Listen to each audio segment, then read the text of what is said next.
এখানে যা যা দেখছি সবই তো ভালো লাগছে। এভাবে দেখলে সব একরকমই লাগবে, পড়লে না বোঝা যাবে।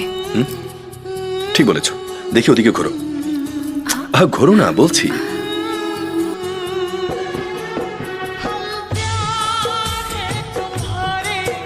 খুব সুন্দর লাগছে। এটাও সুন্দর। হ্যালো প্রিয়া, কতগুলো ছবি পাঠালাম, দেখে বলো কোনটা তোমার পছন্দ। আরে এগুলোর কি দরকার?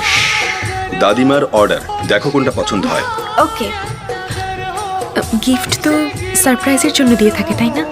আমাদের পছন্দে দিলে সারপ্রাইজ, আর ওদের পছন্দে দিলে সন্তুষ্টি। সারপ্রাইজের চেয়ে সন্তুষ্টি বেশি জরুরি। চলো যাই। শ্রী, কারো কাছ থেকে আমি ধার নিলে সেটা তাড়াতাড়ি দিয়ে দিই। সো আজ রাত 8টায় তোমার ধারের 2 ঘন্টা আমি ফেরত দিয়ে দেবো। 8টায় কিছু স্পেশাল আছে নাকি?